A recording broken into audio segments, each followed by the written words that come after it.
इस सृष्टि के उन रहस्यमयी रास्तों से हम गुजर रहे हैं जिन रास्तों को हम जानते नहीं, जो रास्ते हमारे परिचय में नहीं हैं, पूर्णतः अनजान हैं। ऐसे रास्तों पर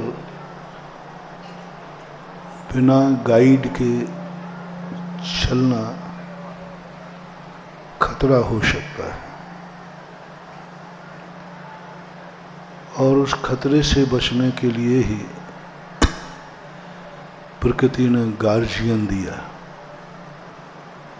गुरु दिए, माता पिता दिए,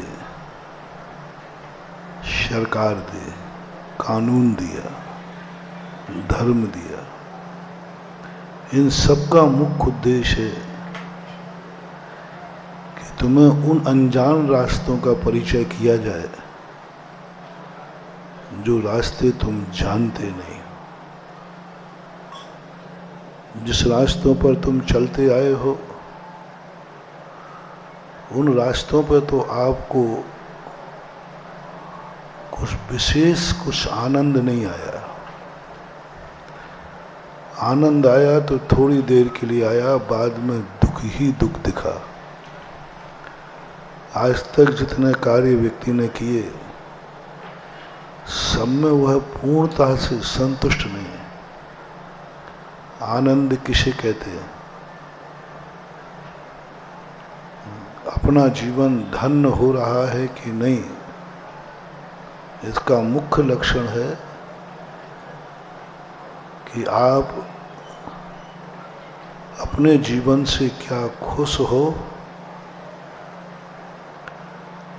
अपने जीवन को संबंध में क्या आप पूर्णतः संतुष्ट हैं? क्या आपको लग रहा है कि मेरे अभाग्य हैं? त्रिकाली सोचना। क्या तुम्हें ऐसा लग रहा है किसी कार्य करते समय, इस कार्य करने के बाद मैं सदा सुखी हो जाऊंगा, सदा,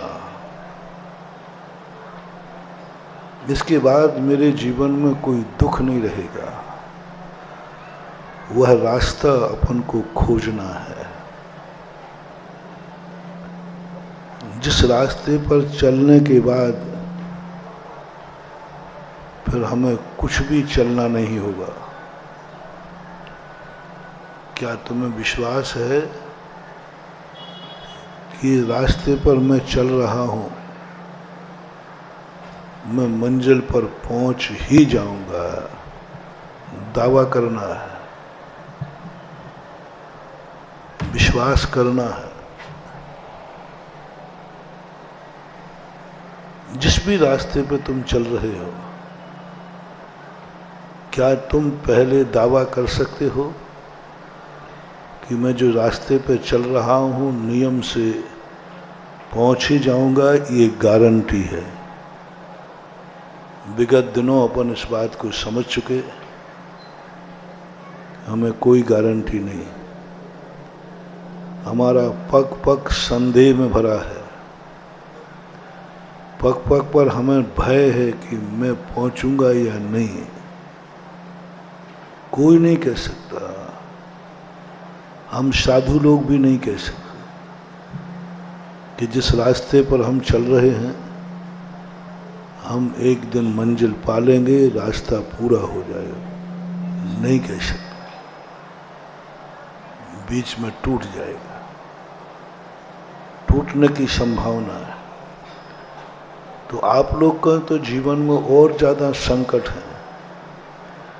आप तो जिंदगी में आज तक कभी ये नहीं कह पाए इस कार्य को करने जा रहा हूं, मेरा कार्य होगा ही होगा। कोई नहीं रोक सकता, नहीं कह सकते। और जिसमें पंचम काल में तो घोषणा ही है।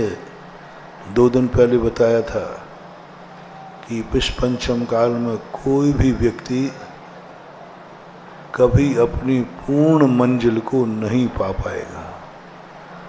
चाहे वो साधु हो, चाहे वो कुंद कुंद महाराज हो, कोई भी कलयुग की सबसे बड़ा अभिशाप है कि कोई भी व्यक्ति किसी भी कार्य में पूर्ण नहीं कर पाएगा और मर जाएगा। पापी भी नहीं, पापी भी पूर्ण पाप नहीं कर पाएगा और मर जाएगा। धर्मात्मा भी नहीं, पूर्ण धर्म नहीं कर पाएगा, उसके पहले ही आयु खत्म हो जाएगी। तो अपन ने प्रश्न उठाया था कि फिर ऐसे रास्ते पर चलने से मतलब क्या है, ऐसे कार्य करने से मतलब क्या है। हाँ, ये तो आप लोग सोचो कि आप लोग जो करने जा रहे हो पूरा ही नहीं कर पाओगे, अधूरे और अतृप्त होकर के मरोगे। इसलिए अच्छा है कि ऐसा कार्य करो ही मत। जय हिंद दोस्तों, अगर आपको मेरी वीडियो अच्छी लगती है तो प्लीज़ मेरे चैनल को लाइक, शेयर, सब्सक्राइब करिए और इसी तरह से अपना प्यार देते रहिए। धन्यवाद।